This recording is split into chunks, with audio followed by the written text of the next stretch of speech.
Hi geniuses, welcome to the channel Science Wizard Pooja Ranjan. This channel is all about the science subject of classes 6th, 7th, 8th, 9th and 10th physics and chemistry. If you are new to my channel, you can subscribe to the channel for more science videos, and if you like the explanation, then please press the like button and you can share this video with your friends, family and the classmates. So the chapter which we are going to discuss today is of class 8, chapter 16, reflection of light. सो इस chapter पे मैं already एक video बना चुकी हूँ, उसका link मैं आपको डिस्क्रिप्शन बॉक्स में दे दूंगी, आप जाके उसको पहले चेक कर सकते हैं। और जो टॉपिक हम आज डिस्कस करने वाले हैं वो है लॉज ऑफ रिफ्लेक्शन। क्योंकि लॉज लिखे हैं इसका मतलब एक से ज्यादा लॉ होते हैं रिफ्लेक्शन में। हम यहाँ पे दोनों लॉज देखने वाले हैं रिफ्लेक्शन के थ्रू द एक्सपेरिमेंट। सबसे पहला जो लॉ जो हम देखेंगे that is angle of incidence will always be equal to the angle of reflection. और जो सेकेंड लॉ हम पढ़ेंगे वो है that the incident ray, normal and the reflected ray they all lie in the same plane. Okay, so जैसा आप diagram में देख सकते हैं, अभी जो हम यहाँ पे एक्सपेरिमेंट कर रहे हैं that is about the law of reflection. Okay, so law of reflection में there are two laws. So the first law is that जो एंगल ऑफ इंसिडेंस होता है, okay, that is equal to the angle of reflection. सबसे पहले उसके लिए experiment करते हैं और देखते हैं क्या ये सही है या नहीं है। ओके, मैंने क्या किया है उसके लिए, फर्स्ट ऑफ ऑल मैंने यहाँ पे एक देख सकते हो आप, ये लाइन ड्रॉ की है बिल्कुल स्ट्रेट, ठीक है, एंड इसी लाइन पर मैं अपना मिरर रखने वाली हूँ। दैट्स वाई ये पीछे डैश डैश का मतलब होता है कि जो पीछे वाला सरफेस है that is the polish surface, this is the mirror. Okay, PQ। फिर उसके बाद मैंने क्या किया है, with the help of the protector, as you can see this is the protector। मैंने ये जो लाइन मैंने ड्रॉ की है दिस इज ऑफ 8 सेंटीमीटर्स, तो मैंने उसका ठीक सेंटर लिया है 4 सेंटीमीटर और वहां पे एक पॉइंट लगा दिया था मैंने, और उसी पॉइंट पे अपने प्रोटेक्टर को रख के, ठीक है, मैंने एक लाइन ड्रॉ की है which is perpendicular to the mirror at the 90 degree angle.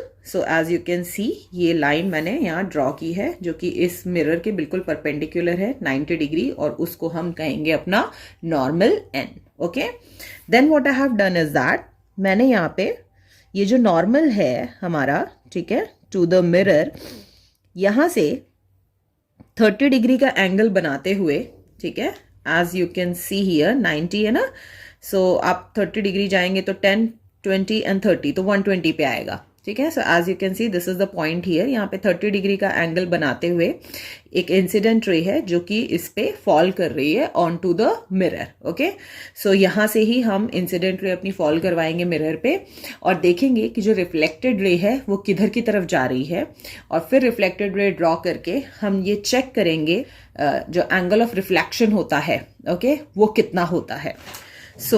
As you can सी जो रे हमारी फॉल करेगी on to the mirror that is I incident ray, ठीक है, और जिस पॉइंट पे वो मिरर पे फॉल करती है that is the point O, और उस पॉइंट को हम कहते हैं पॉइंट ऑफ इंसिडेंस। अब एक्सपेरिमेंट के लिए जैसा आप देख सकते हो यहाँ पे मैंने एक पेंसिल बॉक्स लिया है, ठीक है, in order to support my mirror, और मैं इस मिरर को अब एग्जैक्टली वो जो मैंने लाइन ड्रॉ की थी PQ उस पे ही रखूंगी। नाउ अब हम लाइट को बंद करेंगे and this is the laser light I am having, ठीक है, तो इससे हम इंसिडेंट रे फॉल करवाएंगे on to the mirror with the 30 degree to the normal, और फिर देखते हैं रिफ्लेक्टेड रे कहाँ जाती है। ओके, जैसा कि आप डायग्राम में देख रहे हो, ठीक है, ये जो हमारी इंसिडेंट रे है ठीक वहां पर मैंने अपनी लेजर लाइट रखी है, ओके, और ये जा रही है and it is striking here at the point O which is the point of incidence. Now we have to see हमारी रिफ्लेक्टेड रे कहाँ आ रही है। as you can see यहाँ पर आप देखोगे कि ये वाली जो हमारी रे आ रही है this is our reflected ray. मैं इस पॉइंट पर यहाँ पे एक डॉट लगा लिया है। मैं अगेन आपको लाइट में भी करके दिखा रही हूँ ये experiment. As you can see ठीक पॉइंट ऑफ इंसिडेंस पे हमारा जो लेजर लाइट है वो फॉल कर रहा है, and this is the point, pencil के वहां देख सकते हो, this is the exact point जहां पे जो लाइट है वो रिफ्लेक्ट हो रही है in this direction. As you can see हमारा ये पॉइंट है, ठीक है। अब हम क्या करेंगे, अब हम स्केल की मदद से जो पॉइंट ऑफ इंसिडेंस है और ये वाला जो पॉइंट है पॉइंट ऑफ रिफ्लेक्शन, इन दोनों को मीट करवाएंगे। ओके, ये मैंने स्केल लिया है और मैं इन दोनों को मीट करवा के एक स्ट्रेट लाइन खींच दूंगी, ठीक है। अब यहाँ पे ये जो मेरा रे है, ठीक है, this is called my reflected ray, okay. So ये इधर की तरफ आ रहा है, इसको आर नाम देंगे और ये कहलाएगा मेरा अब रिफ्लेक्टेड रे, ठीक है। और ये वाला जो एंगल होगा इसको हम कहेंगे एंगल आर और ये कहलाएगा मेरा एंगल ऑफ रिफ्लेक्शन, ओके। सो अब यहाँ पे एक चीज कंफ्यूजन होता है बच्चों को कि नॉर्मल क्यों ड्रॉ किया है, तो हमेशा याद रखना ये नॉर्मल जो होता है ये परपेंडिकुलर होता है टू द मिरर और इसको ड्रॉ करते हैं सिर्फ इसीलिए ताकि जो एंगल आई है एंगल ऑफ इंसिडेंस और जो एंगल आर है एंगल ऑफ रिफ्लेक्शन उसको मेजर किया जा सके। और अगर दोनों इक्वल है, फर्स्ट लॉ ये कहता है that angle I will always be equal to the angle R, मतलब जिस एंगल से इंसिडेंट रे फॉल करती है एग्जैक्टली सेम एंगल से वो रिफ्लेक्ट बैक भी करती है। सो इसको चेक करने के लिए let's measure the angle I and angle R first. So मैंने इसको अगेन उल्टा कर लिया है फिगर को। ये वाला जो मेरा पॉइंट है इस पॉइंट पे मैं प्रोटेक्टर का सेंटर रखूंगी, जीरो को इस वाली लाइन से मीट करवाऊंगी मिरर की लाइन से and then we are going to see both the angle, यहाँ पे 90 डिग्री होगा, ठीक है। सो ये मैंने यहाँ पे रख दिया है इसका जीरो और यहाँ पे मैंने मिरर की लाइन से जीरो सेट कर दिया है of the protractor and as you can see this is my 90 degree, okay. So ये मेरा 90 डिग्री है, ठीक है। सो अगर मैं इसके इधर 30 डिग्री जाऊंगी तो ये मेरा हो जाएगा 120 degrees as you can see. 90 के बाद 10 100 then again 10 110 then again 10 120। So ये 30 डिग्रीज है, ठीक है। इसका मतलब 30 डिग्री से मेरी इंसिडेंट रे फॉल कर रही है ऑन टू द मिरर, तो angle I is 30 degree. Now let's check angle R. So 90 से अगर 30 डिग्री इधर जाएंगे तो ये 60 होना चाहिए। So as you can see it is the 60 पर है। सो इसका मतलब कि जो एंगल है between this and this, so 90 minus 60 करोगे तो कितना आएगा, 30 आएगा, है ना। और यहाँ पे 120 माइनस 90 करोगे तो भी 30 आएगा। सो इसका मतलब कि जो मेरा एंगल ऑफ इंसिडेंस है that is equal to the angle of reflection. ये वाला जो एंगल ऑफ इंसिडेंस है ये भी हमारा 30 डिग्री आया, एंगल ऑफ रिफ्लेक्शन भी हमारा 30 डिग्री आया, ठीक है। So we can say that angle I is equal to angle R and this is called the first law of reflection, ठीक है। अब यहां पे ना कंफ्यूज करने के लिए बच्चों को जो क्वेश्चन दिया जाता है वो ऐसा क्वेश्चन पूछा जाता है कि आपको एंगल ऑफ इंसिडेंस ना देके क्वेश्चन में आपको जो दिया जाता है वो होता है angle between the mirror, okay, and the incident रे। ये वाला एंगल दे देते हैं बच्चों को, ठीक है। और फिर उसके बाद पूछते हैं कि अगर ये वाला एंगल मान लो कि आपका 60 डिग्री है, ठीक है, सो एंगल ऑफ रिफ्लेक्शन क्या होगा। सो ये जो एंगल है this is the angle between the mirror and the incident ray, okay. So यहां पर ये जो angle between the mirror and incident ray है that is not the angle of incidence. Angle of incidence किस किस के बीच में होता है, हमेशा इंसिडेंट रे और नॉर्मल के बीच में होता है। तो इसीलिए कभी भी कंफ्यूज मत होना, ठीक है। और बच्चे क्या करते हैं कि ये वाला एंगल 60 है तो एंगल ऑफ रिफ्लेक्शन भी 60 होगा तो इसको भी 60 कर देते हैं, बट ऐसा नहीं है, ठीक है। Let me show you a question in your book.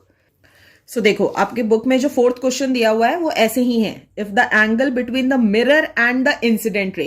तो यहां पे जो एंगल दिया हुआ है मिरर और इंसिडेंट रे के बीच का दिया हुआ है और वो एंगल कितना है, 30 डिग्री। तो आपको एंगल ऑफ रिफ्लेक्शन बताना है कितना होगा, वेदर इट्स 30, 60, 15 और 90। तो जनरली बच्चे क्या करते हैं कि ये वाला एंगल जो है 30 डिग्री है तो एंगल ऑफ रिफ्लेक्शन भी 30 डिग्री होगा, but angle of reflection will always be equal to the angle of incidence, not the angle between the mirror and the incident ray, okay. So mirror और incident ray के बीच का angle अगर 30 degree है तो आपको पहले एंगल ऑफ इंसिडेंस निकालना पड़ेगा और angle of incidence will always be equal to the angle of reflection. Let me show you how. So यहां पे इस क्वेश्चन में ये मिरर है और ये इंसिडेंट रे है, ठीक है। तो इंसिडेंट रे और मिरर के बीच का एंगल कितना दिया हुआ है आपको, 30 डिग्रीज, ठीक है। सो अब ये वाला एंगल 30 डिग्री है, आपको एंगल ऑफ इंसिडेंस नहीं दिया हुआ है, the angle between the incident रे एंड नॉर्मल, ठीक है। तो आपको पहले एंगल ऑफ इंसिडेंस निकालना है, एंगल आई। अब वो कैसे निकालेंगे, तो ये आपको पता है कि जो मिरर है, ठीक है, और जो आपने नॉर्मल ड्रॉ किया है इन दोनों के बीच में जो एंगल बनता है that is always equal to 90 degree. Yes और नो? ओके, सो आपको ये पता है कि जो एंगल होता है between mirror and normal is always equal to 90 degree. अब मिरर और नॉर्मल के बीच का एंगल 90 डिग्री है और ये वाला पोर्शन दिया हुआ है 30 डिग्री. तो अगर मुझे ये वाला एंगल निकालना है तो मुझे कैसे क्या करना पड़ेगा? तो इस वाले एंगल को निकालने के लिए अगर मैं 90 में से, क्योंकि this whole angle is 90, this much is 30, तो अगर मैं 90 में से 30 को माइनस कर दूं तो मेरा कितना आ जाएगा? 60 डिग्री आ जाएगा. तो इसका मतलब मेरा ये वाला जो एंगल है ये मेरा कितना निकल गया? 60 डिग्री. तो ये वाला एंगल कौन सा है? मेरा एंगल आई. ओके, सो अगर एंगल आई मेरा 60 डिग्री है तो मेरा एंगल आर भी कितना होगा? एंगल ऑफ रिफ्लेक्शन 60 डिग्री होगा. ठीक है, सो ये चीज हमेशा याद रखनी है, कभी कंफ्यूज मत होना. जब भी क्वेश्चन दिया है तो चेक कर लो, या तो एंगल ऑफ इंसिडेंस अगर दिया हुआ है तो एंगल ऑफ इंसिडेंस का मतलब होता है angle I. As you can see here, angle of incidence का मतलब होता है एंगल आई. तो एंगल आई जितना भी दिया होगा एंगल आर उसके बिल्कुल इक्वल होगा angle of reflection. Okay, but अगर आपको एंगल दिया हुआ है between the mirror and the incident ray, ठीक है, तो अगर ये एंगल दिया हुआ है तो हमेशा याद रखना पहले आपको एंगल ऑफ इंसिडेंस निकालना है, और angle of incidence will always be equal to the angle of reflection. So this is how you can easily solve such questions based on the law of reflection. So first law clear हो गया. Now let's talk about the second law. तो जो second law है वो state करता है that कि जो इंसिडेंट रे है, नॉर्मल है और रिफ्लेक्टेड रे है, they all lie in the same plane. ठीक है, अब what is this same plane here? So same plane समझाने के लिए उसके लिए एक एक्टिविटी करनी है. ठीक है, अब उस एक्टिविटी में हम क्या करेंगे? एक bigger sheet of paper use करेंगे और उसको एक्सटेंड करेंगे beyond the edge of the table. मतलब जिस भी टेबल पे आप वो एक्सपेरिमेंट कर रहे हैं लॉ ऑफ रिफ्लेक्शन का, तो बिगर शीट ऑफ पेपर यूज करेंगे और उस पेपर को फोल्ड करेंगे, जहां पे कॉर्नर है उसका टेबल का उसके भी नीचे उसको फोल्ड कर देंगे. Okay, now fold the paper downwards at the edge of the table so that it hangs down. Now what you have to see is, does the reflected ray reaches the edge of the paper beyond the table? तो जो आपकी reflected ray है, ठीक है, वो क्या paper को cross करती हुई बाहर निकल के क्या वो जो नीचे आपने पेपर फोल्ड किया है उसकी तरफ बेंड हो रही है? ओके, सो पहले ये चेक करना है, और अगर नहीं हो रही है तो फिर आप क्या करेंगे? फिर से पेपर को स्ट्रेट करेंगे again in the plane of the table, और फिर से देखना है कि क्या अब जो रिफ्लेक्टेड रे है वो एंड में पहुंच रही है पेपर के. सो हम इससे ये पाएंगे कि जो रिफ्लेक्टेड रे है, ठीक है, वो एक ही प्लेन में रहती है, वो दूसरे प्लेन में एंटर नहीं होती है. Now what is this plane? So आपको प्लेन समझाने के लिए मैंने क्या किया है कि ये जो मैंने आपका लॉ ऑफ रिफ्लेक्शन का डायग्राम ड्रॉ किया था, जो प्लेन पेपर होता है that is in the 2D, 2 dimensions. तो 2 डायमेंशंस में जब कोई फिगर होती है तो it is only in between the 2 axis. ठीक है, तो यहाँ पे 2 एक्सिस हैं. ये वाला जो आपका हॉरिजॉन्टल लाइन आपने ड्रॉ की है that is the x axis, और जो यहाँ वर्टिकल लाइन हमने ड्रॉ की है वाई एक्सिस है. तो 2 एक्सिस के बीच में ही आपका जो इंसिडेंट रे है, रिफ्लेक्टेड रे है और नॉर्मल है वो लाई कर रहा है. ठीक है, अब हम क्या करेंगे? अब यहाँ पे हम पेपर को फोल्ड करके तीसरा एक्सिस भी क्रिएट करेंगे. Okay, the third dimension also. So आपको एक्सपेरिमेंट दिखाने के लिए मैंने ये शीट ऑफ पेपर लिया है, ठीक है, जिसपे मैंने आपका लॉ ऑफ रिफ्लेक्शन के लिए मैंने डायग्राम ड्रॉ किया था. अभी हमारे पास एक ही प्लेन था, single plane, and as you can see मैंने अब इस पेपर को एज ऑफ द टेबल से फोल्ड कर दिया है नीचे की तरफ. तो अब हमें ये देखना है कि जो हमारा incident ray, reflected ray, normal जो है वो इसी प्लेन में रहता है, या फिर जो रिफ्लेक्टेड रे है वो बेंड होके दूसरे प्लेन में एंटर करती है या नहीं करती. ओके, जैसा कि आप देख रहे हो यहाँ पे ये लेज़र लाइट जो है वो मिरर पे फॉल कर रही है, और फॉल होने के बाद वो रिफ्लेक्ट होके आपको जो ब्लैक कलर की स्क्रीन दिखाई दे रही है वो वहाँ पे आ रही है. ठीक है, सो जिसका मतलब कि वो जो ब्लैक कलर की स्क्रीन है जो यहाँ पे लेज़र लाइट फॉल कर रही है वो रिफ्लेक्टेड रे है आपकी. ओके, सो इसका मतलब कि रिफ्लेक्टेड रे जो है वो अभी प्लेन में ही है. तो अगर मैं इसको रिमूव कर दूंगी तो नाउ वी वांट टू सी कि क्या वो रिफ्लेक्टेड रे जो है वो बेंड होके नीचे भी पहुंच रही है. Okay, so as you can see यहाँ पे जो इंसिडेंट रे है और जो रिफ्लेक्टेड रे है, the point which you are seeing and normal, they all lie in the same plane.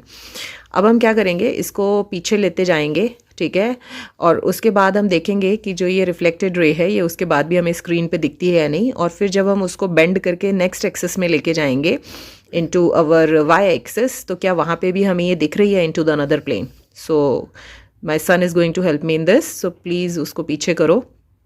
So as you can see, still you can see it, okay, still it is visible to you। अब हम उसको next plane में लेके जा रहे हैं, तो जैसे ही आप उसको नेक्स्ट प्लेन में एंटर करते हैं तो फिर वहाँ पे आपको रिफ्लेक्टेड रे नहीं दिखती है, पर जैसे ही आप इसको वापस लेके आते हो into the same plane, so again you can see the reflected light here। यहाँ पे ये लाइट जो है वो रिफ्लेक्ट होके वापस इस स्क्रीन पे आ रही है, तो इससे हमें ये पता चलता है कि जो रिफ्लेक्टेड रे है वो हमारी सेम प्लेन में ही रहती है to the incident ray normal, और वो अपना प्लेन चेंज नहीं करती है।